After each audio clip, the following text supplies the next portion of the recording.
swamp of flesh.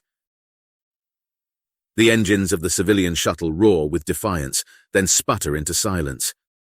I cursed the warp-born filth infesting the skies of this cursed place for clogging them. But my righteous indignation doesn't help as I rapidly lose altitude, hurtling towards the warp-twisted world below. Is there any coming back when the corruption is this deep? Better to die in flames with honor and take it with you than persist and become a part of anything so abhorrent. I tighten my grip on the shuttle's controls, bracing for the inevitable hard landing. The shuttle screams through the green and purple warp-twisted sky like a flaming comet, defiant in its descent. I try to point the nose of the craft up as it cleaves through the canopy and splashes down to slide through the thick mud of the swamp. The impact is abrupt and brutal as I slam to a bone-shattering halt. Were it not for my post-human physique, I would have broken every bone in my body. I scan the biomedical readout on the display inside my helmet. Warning sigils once again flash about the warp-tainted disease that has invaded my blood. I dismiss them. At least structurally, I am functional. Not that it would have mattered. Even if I had broken every bone, I would still have done my duty. But this is better, I suppose. I thank the Emperor for that small mercy. I pop the cockpit window, which is sent flying up into the noxious air. I secure my tools and the auspex. Then I swing down and out of the wrecked craft. It's a short drop. I land and my ceramite boots sink into the foul muck with a squelch. The stench of decay is so overpowering that it assaults my senses, even through the filters of my battle armor with each labored breath. I hear distant whispers. No, I don't so much as hear them. I feel them. In my mind, they promise a release from the pain. I try to banish them by repeating my vows to the Emperor and give thanks for his many blessings and the duty to which I am sworn. A twisted groan echoes through the swamp, as if this world itself is moaning in pain, as it is consumed by pestilence and disease. From the thick fog between twisted spindly trees shuffle two members of the Death Guard. Their once proud armor is now a grotesque fusion of rust and disease. Horn-like spikes and tumorous growths spill from the cracks and holes. What they've become sickens me. I draw my bolt pistol and combat blade, the adamantium edge gleaming with a cold resolve I share. The first engagement is swift, and the air resonates with the clash of weapons. My blade slices through the toxic air as I dance between my corrupted foes, firing my bolt gun at the gaping holes in their damaged and decayed armor.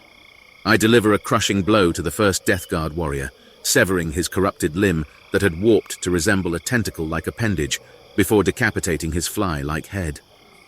With a calculated spin, I parry the strike of another, retaliating with a precise thrust into the exposed joint of his armor, thrusting the nozzle of my bolt pistol through a gaping gash in his chest armor and pulling the trigger until the corrupted abomination drops to its knees dead.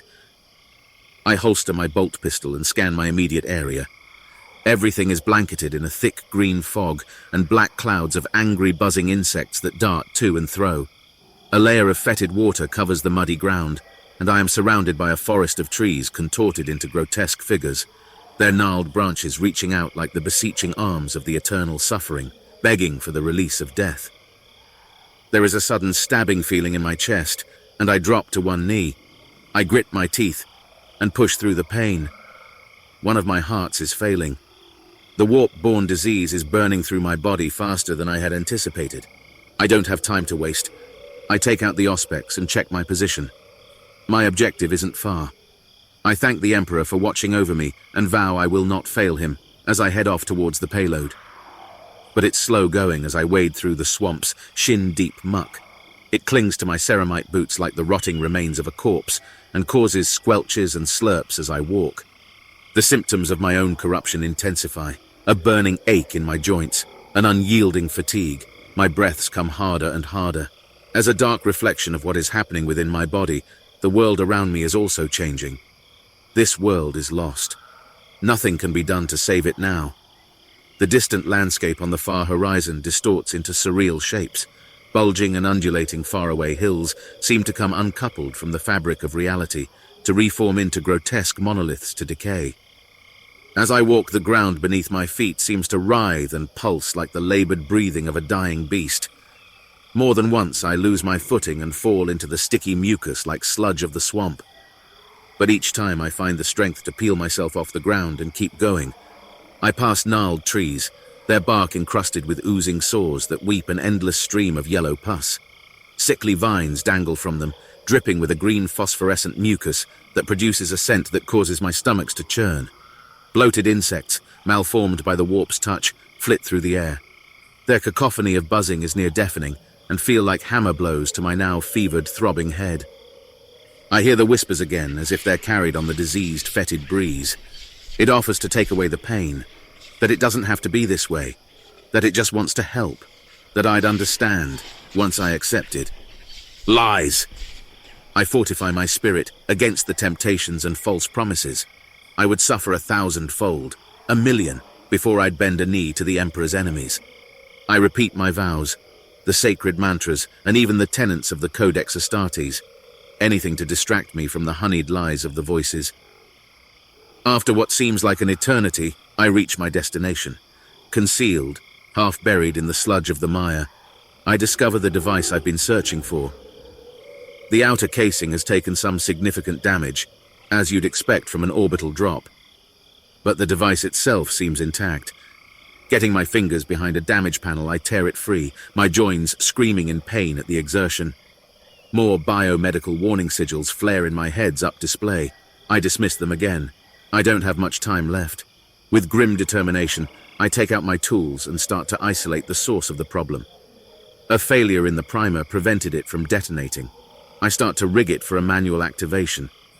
Abruptly, I lose all sense of feeling in my fingers, and the tool I'm using slips from my grasp to fall inside the device with a clatter.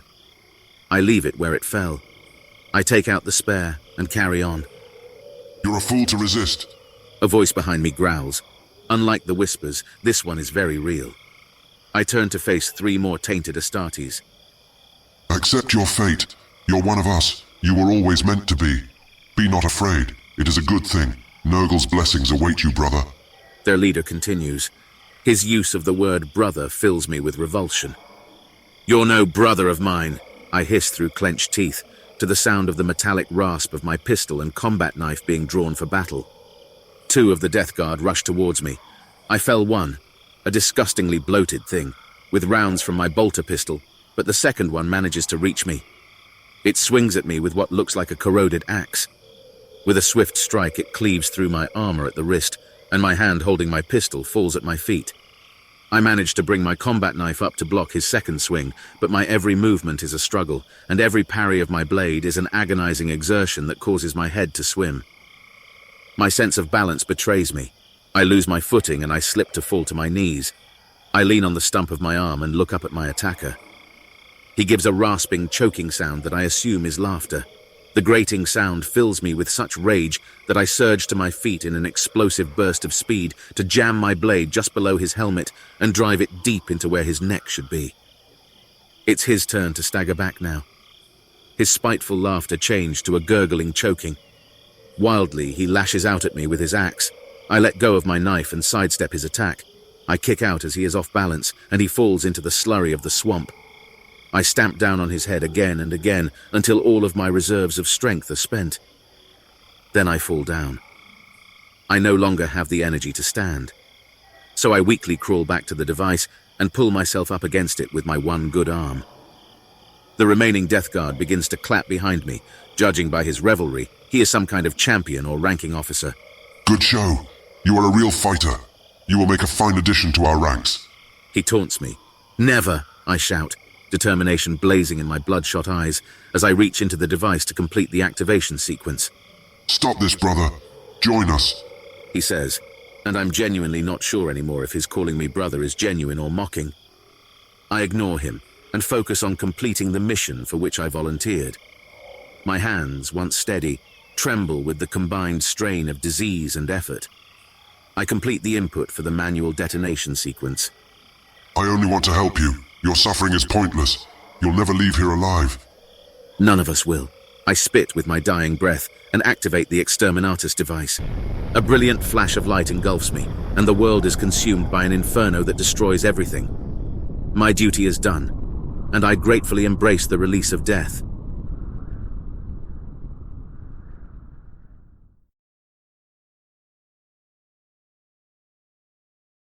I hope you enjoyed the story. If you did and it's not too much trouble, please give a like and subscribe to become a part of our ever-growing imperium of subscribers.